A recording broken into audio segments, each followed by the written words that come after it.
Et des publications affirment, vidéo à l'appui, qu'un hélicoptère de l'armée israélienne a tué des civils israéliens au festival musique Nova. C'était le 7 octobre dernier, lors des attaques précisément du Hamas. La haine d'Israël, la haine d'Israël, la haine du juif, la haine, mais c'est phénoménal.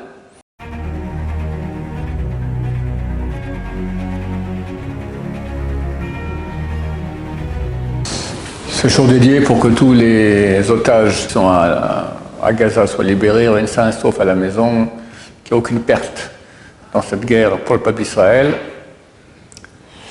et que le Mashiach revienne rapidement sans effusion de sang. Amen. Alors on a été effaré d'entendre que dans un journal israélien, Haaretz, il était écrit qu'un hélicoptère israélien a tiré sur la foule là-bas lors de la fête qui avait près de Gaza, le 7 octobre. Donc pas Hamas, mais les Israéliens eux-mêmes auraient tiré sur une foule israélienne. Bon, à part le fait que c'est complètement absurde et ridicule, et ça n'a aucun sens, mais ce qui est encore plus étonnant, je veux dire abject et révoltant, c'est qu'un journal israélien. Alors il faut comprendre une chose super basique, que sans ça on est perdu. Comprendre qu'est-ce qui se passe. Dieu a créé le bien et le mal. Maintenant, il y a du mal aussi dans le peuple d'Israël. Il y a des juifs qui sont juifs à 100%, même des fois des enfants de tzadikim, qui ont reçu une âme qui est une âme qui est entre le mal et le bien. Elle est en bordure, on va dire comme ça. Dans les forces du mal, il y a 3 clipotes, on appelle cela, des écorces. Le prophète Cheskel dit qu'il voit la sainteté, il voit le trône de gloire de Dieu. Auparavant, il voit une tempête, un nuage, du noir, l'obscurité. Après, il voit la lumière, et dedans, il voit le trône de gloire. Donc, il y a 3 écorces. Et après, il y a la lumière, et après, il y a le trône de gloire. Maintenant, le peuple juif provient du trône de gloire. Ces âmes-là, qu'on appelle Erev Rav, Erev Rav, grand mélange. Je veux dire après d'où vient ce terme à la base. Eux sont issus de la lumière. Ils ne sont pas dans le côté négatif, ils ne sont pas non plus dans l'essentiel du positif, ils sont entre les deux. Les kabbalistes comparent cela au blanc de l'orange. C'est comestible. C'est pas pour ça que j'ai acheté une orange pour manger le blanc de l'orange. C'est pas le fruit. Le fruit, c'est l'orange. Mais il y a une clipa, il y a une clipa, c'est dans une écorce qui est immangeable, l'écorce orange. Une écorce qui est mangeable, qui est l'écorce blanche, le petit blanc qu'il y a comme ça au-dessus de l'orange. Mais c'est pas le fruit lui-même. Alors il y a des âmes qui sont comme ça. Leur but, c'est se battre de l'intérieur contre le peuple d'Israël pour en faire un peuple non juif. Que le peuple juif cesse de pratiquer la Torah. À la base, la première fois on voit ce mot Erev Rav apparaître dans la Torah, c'est lorsque les Israël sortent d'Égypte, c'est écrit que du Erev Rav est sorti avec eux. Ça veut dire quoi Erev Rav, grand mélange. Un mélange de peuples, beaucoup d'Égyptiens qui voulaient se convertir sont sortis avec le peuple juif. C'est pas Dieu qui a dit à Moshe de les recevoir, Moshe les a acceptés qu'ils viennent, il se dit avec la grande sainteté qu'il y aura maintenant au don de la Torah au Mont Sinaï, on fera aussi leur tikkun, leur réparation, et ils deviendront des bons juifs. Ok, ils ont participé au don de la Torah, mais 40 jours plus tard, ils sont allés convaincre le peuple juif de faire le veau d'or. Ce sont eux. Ils ont fait le veau d'or, ils ont dit « El Elohecha Israël », voici ton Dieu Israël, donc ils s'adressent à Israël. Donc ils sont extérieurs à Israël. Avec eux, mais extérieurs. Regarde Israël, après voici, regardons, voici notre Dieu. Regarde Israël, voici ton Dieu. Et ils diront jamais, va servir le Moloch ou le Baal ou d'autres idoles. Ils vont créer un Dieu qui ressemble au Dieu d'Israël. C'est écrit que le prophète Cheskel, il a vu une vision de Dieu. Alors, il voit des anges, des Hayot Kodesh, on appelle ça, des créatures célestes, qui ont des pieds de veau.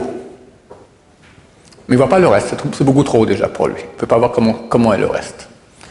Alors, le Erev Rav, ils ont fait un veau d'or. Vu qu'il y avait des pieds, c'est-à-dire que là, oui, il y a un veau. Ils ont dit, voici ton Dieu Israël. Ils n'ont pas dit, il va servir d'autres dieux. Pourquoi ils ont fait ça? C'est écrit, ils se sont levés le matin. Ils ont amené des korban ola, sacrifices holocaustes, c'est tout pour Dieu. On brûle toute la bête. Après les shlamim, shlamim c'est moitié-moitié. Une moitié on mange nous, un bon méchoui, une bonne moitié on brûle. Après, ils ont bu, ils ont mangé, c'est rien que pour eux. Et après, comme les Sareks sont levés pour s'amuser, c'est le relation sexuelle, ils ont fait la fête, les filles. Ils vont créer un nouveau Dieu. Le but, chaque fois qu'on verra dans le peuple d'Israël un mouvement qui va dire quelque chose d'autre que le vrai Dieu, au début, ça a l'air extrêmement sincère. Le communisme. Beaucoup des dirigeants du communisme, c'était des juifs. À la leçon 17, le russe en leçon 17. Beaucoup des dirigeants étaient des communistes. Le sionisme athée, qui a amené quoi? Tel Aviv. Aujourd'hui, Tel Aviv, d'accord, c'est écrit dans les je crois que même dans les revues, c'est marqué la ville la plus sympa homosexuelle au monde. Ça a amené les boîtes de Tel Aviv, ça a amené la débauche. Mais au début, c'était censé être un pays sioniste, sur des bases socialistes, communistes, de justice. On va créer une nouvelle société, très bien. Regarde, 75 ans après ce que ça a donné. Comme dans le veau d'or. On dit voilà, on veut le Dieu d'Israël, voilà, et au début, c'est que holocauste, c'est tout pour Dieu, on sacrifie tout pour Dieu. À la fin, c'est pour les bonnes femmes. Et ce Erev Rav a accompagné le peuple juif durant toute l'histoire. C'est marqué qu'en sortant d'Égypte, ils étaient déjà beaucoup, mais peu par rapport aux Juifs. C'est marqué qu'à la fin des temps, avant que Mashiach vienne, ils vont se multiplier, ils seront énormes. Énormes. Ils vont convaincre les Juifs de quitter la Torah. C'est ce qui s'est passé ici dans l'État d'Israël, laïque, d'accord, qui a été créé par les têtes du Erev Rav. Et Ben Gurion a dit, dans 20 ans, il n'y aura plus aucun Juif religieux ici. C'était le but, très clairement. Et Dieu a fait un grand miracle. Pourquoi Dieu a fait ce miracle? Pourquoi est-ce que Dieu il a laissé faire que le Erev réussisse à créer un État ici en Israël? Le retour en terre d'Israël, c'est une chose dont les prophètes parlent énormément. Ce serait une époque extraordinaire. On serait imaginé, comme dans les anciennes gravures, on voit quelqu'un avec une longue barbe, avec une canne comme ça, et tout le peuple d'Israël qui vont, ils rentrent à Jérusalem, voilà. La grande barbe, c'était celle de Herzl, ça, la barbe, on l'a eu, mais même pas la kippa, même pas la Brit Mila, il n'a pas fait la Brit Mila à ses enfants. Non, rien, complètement out. C'est ça, le retour en terre d'Israël, créer un État goy, rendre des Juifs goy.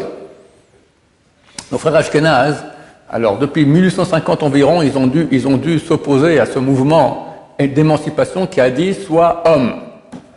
Sois vu chez toi à la maison, mais dehors sois homme. Et des millions de Juifs ont quitté la Torah à cause de cela. Des millions. On lit les textes de l'époque, c'était phénoménal. Les Talmud Torah, les Shéot fermaient l'une après l'autre, tout parti au communisme, au socialisme. Alors il y a un grand rabbin qui s'appelle Echan Wasserman, en 1937, il a écrit un livre, il a dit le peuple juif a quitté la Torah pour deux mouvements, le nationalisme, donc le sionisme athée, et le socialisme en Russie. Eh bien, Dieu amènera une épée vengeresse qui sera la communion des dieux, la communion des deux. National, socialisme. Qu'est-ce que c'est que national-socialisme? C'est nazisme. National-socialisme, nazi, c'est une contraction de de nationaliste, zi de socialiste. D'accord? Ça amène ça. Pourquoi Dieu les laisse faire? La raison est simple. La Kabbalah, elle dit que des fois, il y a des grandes âmes qui veulent venir sur Terre. Maintenant, le maître du monde, c'est le mal. Dieu a laissé le mal maître du monde et il fait en sorte qu'il y a quand même le bien, mais le bien est en exil, d'accord? Il essaye de survivre lentement comme ça, parmi tous les décrets terribles qu'on lui fait faire, comme aujourd'hui, d'accord? Israël est dans son droit légitime et il y a une levée de bouclier mondiale contre nous.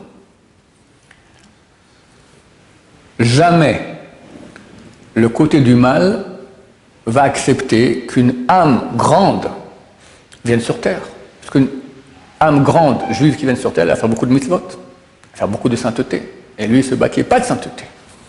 Alors, c'est écrit dans les écrits des Kabbalah que Dieu fait un deal, pour parler avec le côté du mal. Il dit, écoute, cette âme, elle doit bien venir un jour sur Terre. Toutes les âmes doivent venir sur Terre. Alors, je te fais une proposition. On va la faire naître dans une famille de gens non religieux, de gens anti-religieux. Cette âme, elle va faire des péchés. Elle va aller en boîte, fréquenter la Goya, manger du porc, se battre contre la Torah, pas de Kippour, pas de Shabbat, etc. Et toi, tu vas gagner énormément, parce qu'une grande âme qui fait des péchés, ça vaut des milliers de fois plus qu'une petite âme qui fait des péchés. Et le côté du mal est tellement content de la bonne proposition, il signe, d'accord. Et l'âme va naître. Et effectivement, l'âme va faire des péchés. Mais vu que c'est une grande âme, tout à coup, elle a un réveil intérieur. Elle fait tchouva. Et même des fois, elle va faire tchouva même à ses parents, qui étaient des militants anti-Torah. Et comme ça, Dieu a joué un tour aux forces du mal. C'est exactement ce qui s'est passé ici, au XXe siècle, en Israël.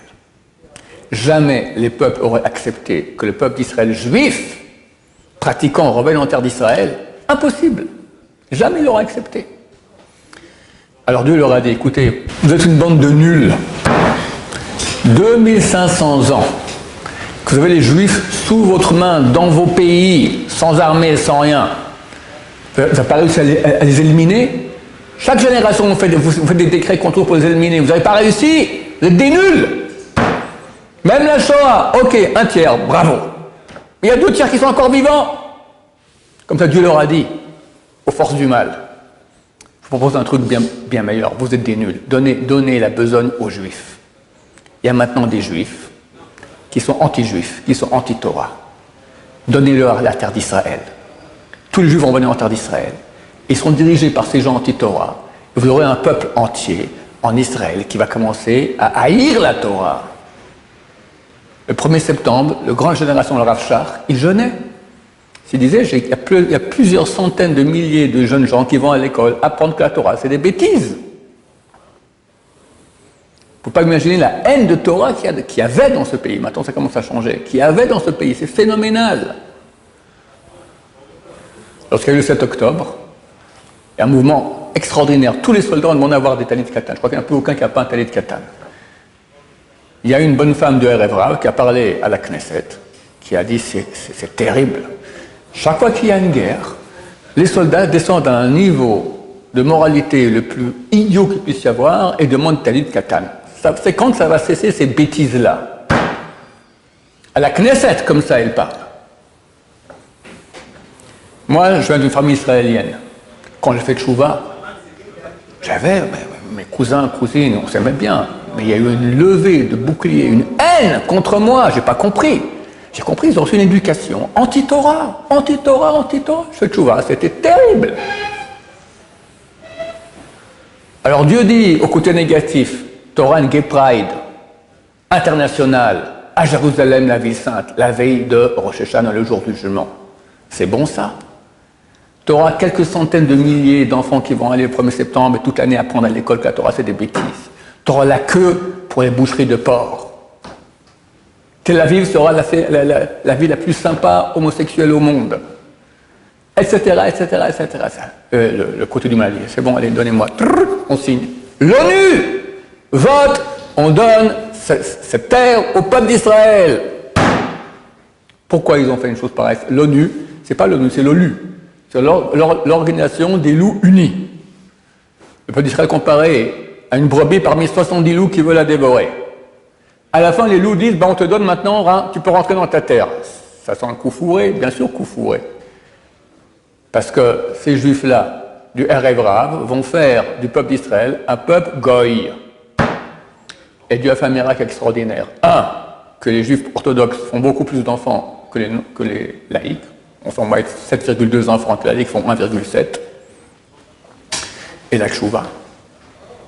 Des millions reviennent.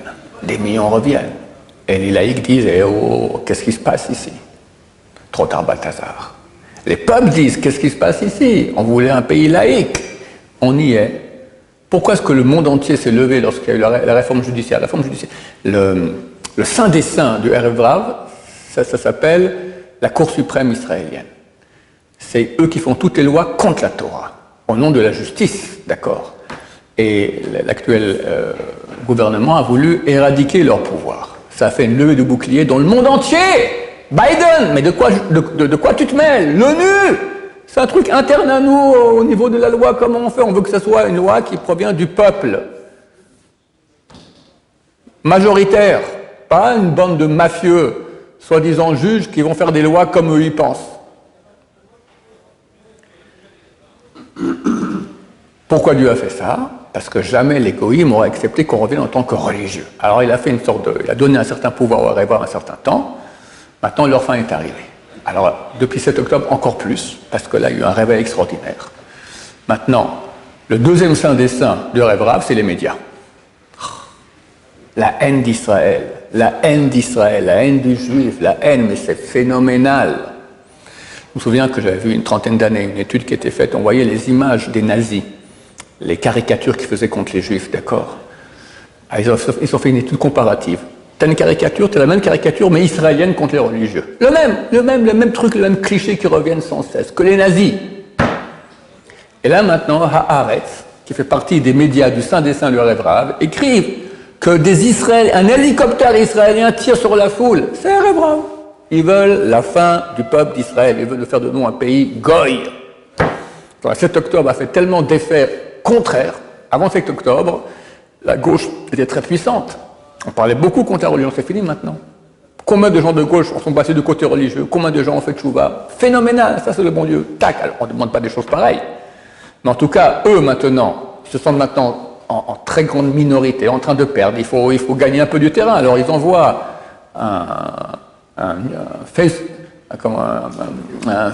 news, d'accord, tellement faux, tellement burk, que nous on est retiré sur la foule. Non mais ça va pas. Voilà. Et hélas, c'est repris par tous nos ennemis. Le Rêve Rav et les goïms sont très copains. C'est écrit que sans le Rêve Rav, aucun juif n'aura pu faire aucun péché. C'est grâce au Rêve Rav ou à cause du Rêve Rav qu'il y a l'influence des goïms sur nous et ça fait faire des péchés au peuple d'Israël. Savoir ce qui se passe.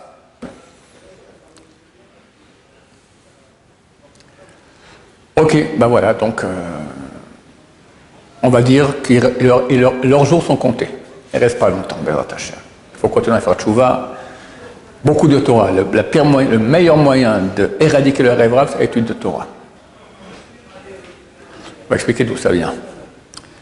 Il y a 70 peuples. La Kabbalah explique que 35 proviennent de la racine Ishmaël. Donc il y a eu Abraham. Abraham a eu 2 enfants, Yitzhak et Ishmaël. Yitzhak a eu 2 enfants, Yaakov et Esav. Ishmaël et Esav sont sortis hors du coup. Nous, on est descendants d'Abraham, Yitzhak et Yaakov, c'est le peuple d'Israël. Ishmaël, ça donnait le monde arabe, et Esav, ça donnait le monde occidental. Mais en fait, tous les 70 peuples sont divisés en 35 peuples qui sont tous de la racine spirituelle. Ishmaël ou Esav. Maintenant, Abraham, c'est lui, grâce à son mérite, on peut se battre contre Ishmaël. C'est lui qui a mis au monde Ishmaël. Yitzhak, grâce à son mérite, on peut se battre contre Esav, la chrétienté et l'Occident. Yaakov, qui est le plus grand des 3 patriarches, son mérite, c'est contre Rêve Rav. Il n'y avait pas de lui, personne n'est sorti il y avait 12 tribus qui étaient juives, d'accord? C'est dans le peuple juif lui-même il y a un mal dans le peuple juif, qui est le Rêve Rav, et là il faut son mérite qui est le plus haut des 3, plus qu'Abraham et Yitzhak. Et c'est réservé pour la fin des temps aujourd'hui. Parce que, effectivement, ce que les non-juifs n'ont pas réussi à faire pendant 2500 ans, les juifs de Rêve Rav ont failli réussir à le faire. Et ils ont cru qu'ils le feraient. Et Dieu nous a sauvés, c'est miraculeux. Alors, leurs jours sont comptés, très bientôt vient Mashiach, et comme j'ai commencé à expliquer, la spécialité de Yaakov Avinu, qui est donc l'antithèse de Rêve Rav, c'est l'étude de Torah. Quand on parle de Yaakov, on parle Ishtam Yoshev Ohalim, un homme parfait qui est assis dans les tentes. Tentes, c'est les yeshivas, en train d'étudier. L'étude de Torah, c'est pour ça que le Rêve Rav en Israël se bat le plus fort possible contre les étudiants de Torah. Tous les décrets bizarres qu'ils font contre eux, c'est phénoménal. Aux Arabes, on donne tout. Aux étudiants de Torah juifs, rien. Au contraire, toutes sortes de lois. Dernièrement, il y avait une loi que c'est que c'est des grandes familles. Alors, ils ont fait un impôt spécial sur tous les plats jetables pour qu'on ait des difficultés, etc. Ah, des tas de trucs tellement méchants, tellement tordus, tellement de bas niveau, nuls, d'accord, qui est moins de Torah. Alors, nous, au contraire, on va faire beaucoup de Torah, Et comme cela disparaîtra, et Mashiach viendra très bientôt. Baruch Adonai, l'Olam, Amen, Amen.